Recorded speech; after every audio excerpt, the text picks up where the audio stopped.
पर जब ऐसे आप लड़की के साथ ट्रैवल कर रहे होते हो तो कभी ऐसा हुआ है जस्ट इन केस कि आपको सेफ्टी इशू फील हुआ हो क्योंकि आप एक लड़की के साथ हो? जैसे कुछ हमारे फ्रेंड्स हैं जो कभी कजाकिस्तान वगैरह गए और वहाँ वो लोकल लड़कियों के साथ अगर मिल रहे हैं, घूम रहे हैं, तो वहाँ के लोकल लड़के उन्हें देख के थोड़ा कभी आ जाते हैं, क्वेश्चन करते हैं। आपके साथ होगा, बहुत ज़्यादा होता है। फॉर एग्जाम्पल दे रहा हूँ, मैं अभी अल्जीरिया होके आया हूँ और अल्जीरिया में 2-3 मुझे लड़कियाँ मिल गई, तो मैंने उनसे बातचीत की और उनके साथ वीडियो बना लिया मैंने। अब अल्जीरिया के अंदर उसको इतना ज़्यादा उन्होंने ब्लैकमेल किया जा रहा है कि ये क्या कर रहा है, तुम अल्जीरियन से बात नहीं करते हो, तुम फॉरेनर देख के चिपक जाते हो उनके साथ। पूरा उनका मजाक उड़ाया जा रहा है उनके सोशल मीडिया पे, उन लड़कियों का। अरे बाप रे। तो ये सब होता है। और बहुत सारे कंट्रीज़ में होगा कि आप वहाँ के लड़कियों से बात कर लो, क्यों बात कर रही है हमारी लड़कियों से? आके कभी आपको ऐसे फिजिकली धमकी वमकी ऐसा कॉलर वगैरह नहीं कभी किसी ने पकड़ा? बस बोल देंगे आपको। थोड़ा डरते हैं, वो भी डरते हैं कि फॉरेनर्स को कुछ करने से। भाई आपने किसी फॉरेनर को डेट करा है वैसे? फॉरेनर्स को कुछ ऐसा खास ज़्यादा नहीं, वैसे करा है लेकिन लंबे टाइम के लिए नहीं करा? लंबे टाइम के लिए कभी नहीं। कितने टाइम के लिए करा है? मैक्सिमम 2-3 महीने। अच्छा, ऐसा कुछ रहा था मेरा सीन। कहाँ की थी वो? एक तो रशिया की थी, एक जर्मनी की थी, तो 2-3 एक्सपीरियंस रहे हैं बस। तो किसी ने बोला नहीं भाई लॉन्ग टर्म भी चला लो? मेरा ही चल पा रहा था, आप ही को शॉर्ट टर्म। हाँ, पर भाई माइंड सेट में डिफरेंस लगता है क्योंकि हम लोग जैसे इंडिया में पले बड़े हैं। मुझे डिफरेंस लगता है लैंग्वेज में। एक लैंग्वेज बैरियर तो हो ही जाता है। हाँ। आप कितनी भी अच्छी अंग्रेजी बोल लो, कितनी भी अच्छी लोकल लैंग्वेज बोल लो, वो हिंदी वाला जो फील है वो नहीं आ पाता, या जो खुद की जो लोकल लैंग्वेज होती है। और गुस्से में तो और नहीं सोचा जाता। हाँ। ये तो है। पर जैसे आप लड़कों से भी मिलते हो, उनका बचपन, हमारा बचपन, फैमिली अपब्रिंगिंग, तो कुछ डिफरेंस देखा है आपने? बहुत डिफरेंस है, बहुत ज़्यादा डिफरेंस देखा है मैंने। क्या नोटिस करा आपने? तो मैं अपने दोस्त के घर पे था यूएस के अंदर, छोटा सा एक टाउन है मिनेसोटा में। तो वहाँ पे सब कुछ एकदम डिफरेंट है, उनकी थिंकिंग बहुत डिफरेंट है। जैसे कि ब्रिडन का एक जो फ्रेंड वगैरह है, फ्रेंड नहीं, उसका एक भाई जो वगैरह है वो गे है, ठीक है। तो उसका जो पार्टनर है और उसकी बहन मिलके उसके लिए बच्चे कर रहे हैं ताकि दोनों ब्लड का फैमिली रहे। और तो कुछ ज़्यादा ही आगे बढ़ गए। ज़्यादा ही आगे बढ़ गए। और ये छोटे टाउन में हो रहा है, स्मॉल टाउन में हो रहा है। हाँ। एक मेरी फ्रेंड थी यूएस की, तो उसकी बहन ने अपने भाई को पढ़ने के लिए पैसे दिए और उस पैसे का इंटरेस्ट ले रही है वो। अरे पैसे तो छोड़ो, आप पैसे का इंटरेस्ट तक ले रही है। अरे भाई साहब, चलो हमने यहाँ तक सुना कि यहाँ वेस्टर्न कल्चर है कि अपने घर रहने के लिए तुमको फादर को रेंट देना पड़ता है आफ्टर सर्टेन एज। हाँ, ये इंटरेस्ट में पैसा ले रही है बहन उल्टा, ये तो पहली बार सुन रहे हैं। हाँ। क्योंकि बच्चे को उन्होंने अपने जो भाई को उससे पढ़ने के लिए पैसे दिए। भाई जब आप इतना ट्रैवल कर लेते हो तो मुझे लगता है फिर आप जज करना छोड़ ही देते होगे, क्योंकि तरह तरह की चीजें और देख ली होंगी आपने, तो है ना? जज करने का क्या ही मतलब है, पूरा एकदम अलग अलग ही दुनिया है। उनके हिसाब से हम गलत हैं, हमारे हिसाब से वो गलत है, तो क्या ही जज करना। भाई मोटा मोटा जितनी फेमस कंट्रीज के बारे में हम देखते हैं, वीडियोस देखते हैं, व्लॉग्स देखते हैं, वो तो हम सबने देखे ही हैं, जैसे चाइना, जापान, रशिया, यूरोप की काफ़ी कंट्रीज हैं। कुछ ऐसी अनएक्सप्लोर्ड कंट्रीज जहाँ पर आप गए उनके बारे में थोड़ा बताओ कि वो कौन सी कंट्रीज में गए और वहाँ की कुछ वियर्ड चीज़ें, कुछ इंटरेस्टिंग फैक्ट्स। 2-3 कंट्रीज़ हैं। फॉर एग्जांपल चैड हो गई, काफ़ी सारे लोग गए नहीं हैं। Central African republic, Liberia. मैं लाइबेरिया का एग्जांपल देता हूँ। लाइबेरिया कहते हैं कि one of the most humanitarian country in the world है। सबसे ज़्यादा उन्होंने ह्यूमन्स खाए हैं उन्होंने। अच्छा। कुछ स्टडीज बताती है कि 2 से 3% लोगों ने ह्यूमन खा रखा है वहाँ पे। अच्छा, 2 से 3% आज भी खाते? नहीं, आज नहीं खाते, जब वॉर के दौरान खाते थे वो लोग। अच्छा। और एक उसमें बड़ा इंटरेस्टिंग नाम है, जनरल बट नेकेड। क्या सीन है उसका जी? वो नेकेड था, जिससे नाम से सुन रहा है कि नेकेड, तो वो जनरल था अपने रैंक में और वो नेकेड भी रहता था। अच्छा। तो वो लड़ाई के लिए यूज़ करता था चाइल्ड सोल्जर को। अच्छा। जो 8 साल के बच्चे हो गए, 7 साल के बच्चे हो गए, 10 साल के बच्चे हो गए, तो वो इतना ज़्यादा क्रूअल था कि वो बेट लगाता था कि अपने दोस्तों के साथ कि देखो ये एक महिला जा रही है और इसके पेट में बच्चा है, ये प्रेग्नेंट है, तो बच्चे लोग जो पता करते हैं कि इसके अंदर मेल है या फीमेल, और उसको काट देता था। और काट के चेक करता था, निकालता था, मे भी 6 महीने होंगे, मे भी 7 महीने होंगे। काट के निकाल के बच्ची भी मर गए, माँ भी मर गए। अरे बाप रे। और निकाल के देखा, अच्छा ये चीज़ तो मेल है, चलो तुम पैसे हार गए। इतना ज़्यादा क्रूअल बंदा था वो। और उसके बाद उसकी जो सेना थी वो बच्चे वाली सेना थी, तो उसको पिलाता था ब्लड। किसी गांव में जाएगा, एक बच्चे को मारेगा और उसका सबको ब्लड पिलाएगा, और उस ब्लड से पिलाने के बाद बच्चे बताते थे कि तुम कभी हार नहीं सकते हो, तुम जाके लड़ाई करो।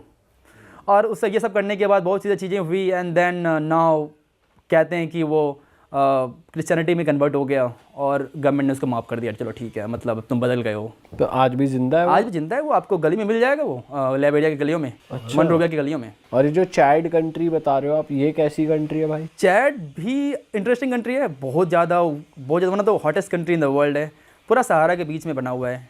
और उनकी सबसे प्रॉब्लम है कि वो एक, आपने नाम सुना होगा, बोको हराम। तो वो बोको हराम से परेशान है, छोटी सी कंट्री है। एक उन्होंने एक्चुअली वॉर लड़ा था, बड़ी इंटरेस्टिंग वॉर लड़ा था उन्होंने, इसको कहते हैं टोयोटा वॉर। अच्छा। जो चैड की जो मिलिट्री थी उसने टोयोटा लैंड क्रूजर नहीं था लेकिन वो हाइलक्स था। अच्छा। टोयोटा हाइलक्स के ऊपर उन्होंने बंदूक लगा के हाँ। जो गद्दाफी की जो मिलिट्री थी उसको हटा दिया था। और तब से मतलब मुझे लगता है कि टोयोटा हाइलक्स और टोयोटा का जो बिगेस्ट प्रमोटर है ना, वो टेररिस्ट है।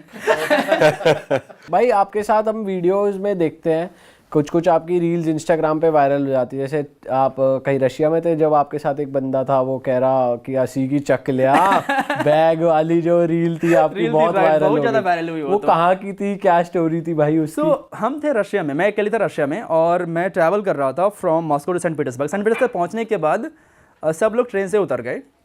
मैं कुछ ब्लॉग बना रहा था कि कैसा ट्रेन है, नई एक्सपीरियंस है। एंड देन वो बंदा आया और उसने बैग को उठाया। बैग को उठाने के बाद मैंने बस उसको ये बोला कि ये बैग मेरा है, बस ये मैंने यही बोला कि ये बैग मेरा है भाई। तो उसको आ गया गुस्सा, कि उसको लगा कि मैं उसको चोर बोल रहा हूँ।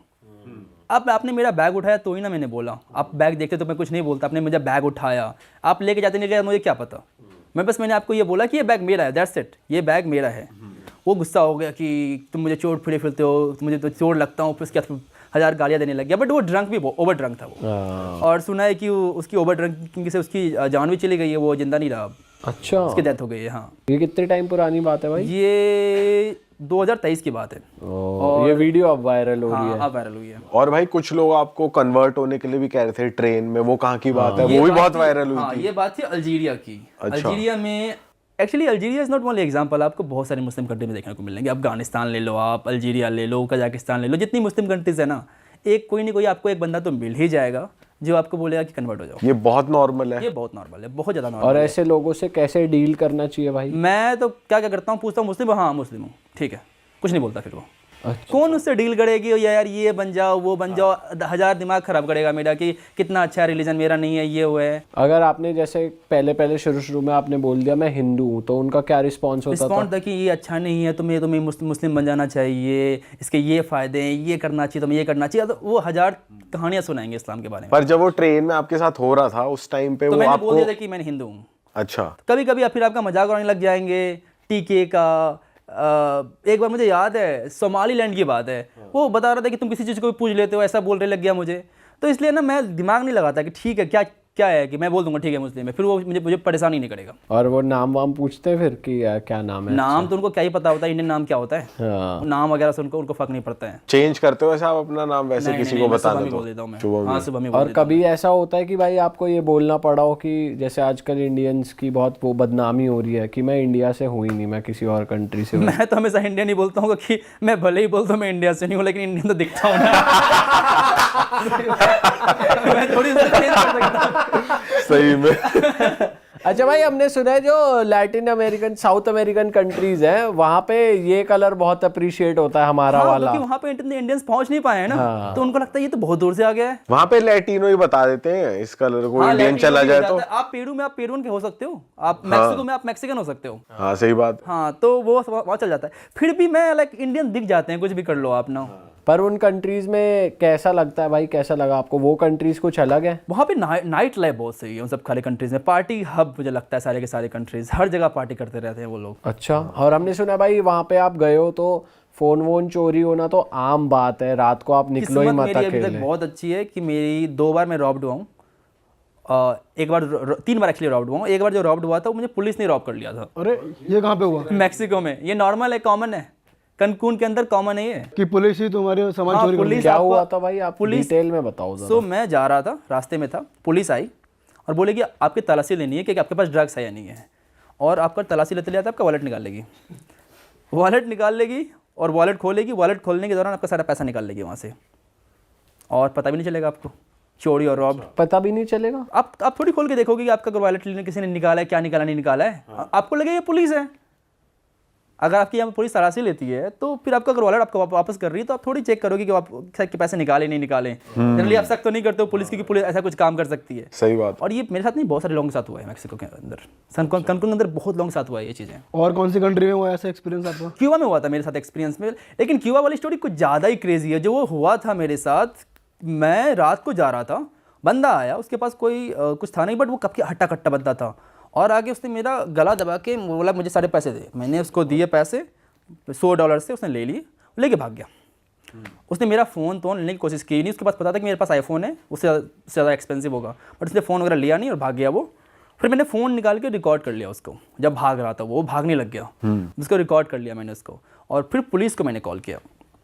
पुलिस आई, उसके बाद जो इन्वेस्टिगेशन हुआ है ना, वो मैं सिर्फ मूवीज़ में देखता था कि ऐसा होता है, मेरे फिंगरप्रिंट ले जा रहे हैं मेरे टी शर्ट से, अच्छा तुम यहाँ पकड़ा था, ये लेके गया, फिर मुझे हॉस्पिटल लेके जा रहे हैं, सब कुछ पूरा चेक करवा रहे हैं, एक्सेप्ट सब कुछ तुम्हारा ठीक है ना।